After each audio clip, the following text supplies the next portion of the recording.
Olá, vamos continuar com a nossa conversa de boteco sobre a China. Todo dia ela faz tudo sempre igual, me sacode às 6 horas da manhã. Então, por que a China? Eu acho que a China, né, ela gera uma expectativa em todos nós com relação ao crescimento da China, um crescimento permanente, né? O desenvolvimento da China. Então, nos traz uma curiosidade maior. A gente precisa saber o que realmente lá acontece. Então eu andei dando uma pesquisada e descobri um curso de EAD, curso à distância, com dois professores. O professor Elias Jabor, que é geógrafo, historiador e professor de economia, e o professor Paulo Gala, que é professor de macroeconomia. São dois doutores em China, conhecem bem a China, ministram aulas sobre a China. Então achei que é uma fonte muito interessante para se fazer uma pesquisa, para a gente ter ideia de como as coisas lá acontecem. Então nós já falamos do Estado chinês, ele remonta a 220 anos antes de Cristo. Só para ter ideia, o Estado europeu é de 1840, né? A China tem uma organização do Estado.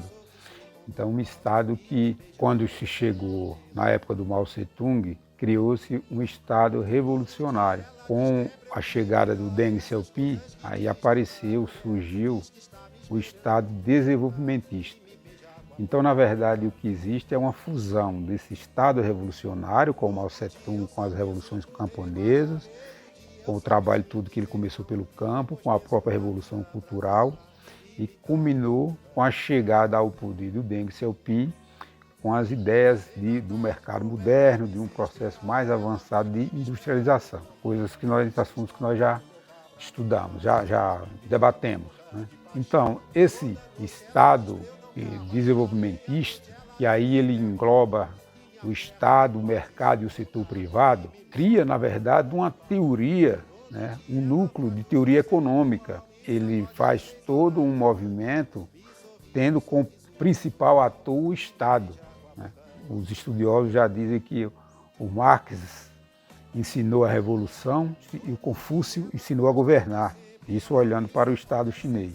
Então a China, ela talvez pela necessidade, do desafio que ela teve para enfrentar sempre, ela já trabalha com planejamento, com esse Estado organizado há muito tempo. Por exemplo, a China tem a história das enchentes, sempre periodicamente tem enchentes lá. Então, hoje já se observa que tem obras hidráulicas com mais de 2000 anos, né? Porque essas enchentes traziam desafios como o Estado chinês dominar a natureza. Então, na verdade, ele era forçado a criar mecanismos para fazer frente a esses desafios, né? Desafios, inclusive, da natureza, que são os mais difíceis de serem superados.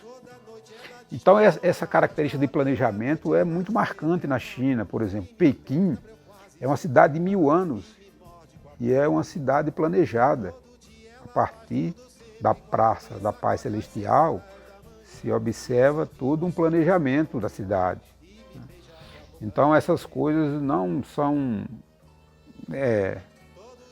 simples nem também são novas para a cultura chinesa, a questão do planejamento. Então essa estratégia da modernização econômica da China, se nós observarmos, ela tem 4 itens que são fundamentais para essa modernização econômica, né? Que é a agricultura, a indústria, a tecnologia e até o exército. O exército sim, porque o Mao Tse-tung, ele defendia muito a questão militar. E isso foi reforçado com o Deng Xiaoping, que ele tinha o conceito de que o Estado precisa ser forte. Nós temos que fortalecer o Estado, porque o Estado forte, ele tem que trabalhar, se desenvolver o país, né, de forma que as instituições estejam sempre a serviço da defesa do próprio Estado. Teria uma política de defesa do próprio Estado. E nesse processo de modernização, eles defendem também a renda crescente, com a melhoria contínua da vida das pessoas, né? E que também o capitalismo jamais poderá ameaçar o Estado. O Estado ele tem que ter esse controle, apesar de toda a abertura econômica, de todo a entrada de empresas estrangeiras, mas o Estado é o senhor o organizador maior, o planejador maior, é aquele que domina toda a situação. Então, voltando um pouco para as exportações, nós vamos estar sempre batendo nessa tecla de importação e exportação. Através das exportações se define muito a questão do país desenvolvido, em desenvolvimento, subdesenvolvido. Então, as teorias econômicas elas já sustentam que o país subdesenvolvido, a maioria das suas exportações são commodities, né? Por exemplo, o Brasil. O Brasil, com relação à China, ele exporta basicamente soja, milho, trigo, minério de ferro e petróleo. São tudo commodities. Enquanto a China exporta para o Brasil, basicamente, equipamentos de alta tecnologia, celulares, tablets, as placas fotovoltaicas, notebook, até carros elétricos, né? Então, aí a gente começa a avaliar e percebe o grau de sofisticação que a China está na frente do Brasil. Então, 80% das exportações que o Brasil faz para a China são commodities. Existe uma exceção que o Brasil tem uma planta da Embraer lá na China, quase que uma joint venture, e lá são fabricados os jatos regionais e jatos executivos. Isso aí são exportações do Brasil e que é um ponto fora da curva em termos do valor e da quantidade de bens que o Brasil exporta para a China. Então, a China é um estado de desenvolvimento permanente. O que se observa também é a flexibilidade que a China tem de rever os seus planos, de redirecionar.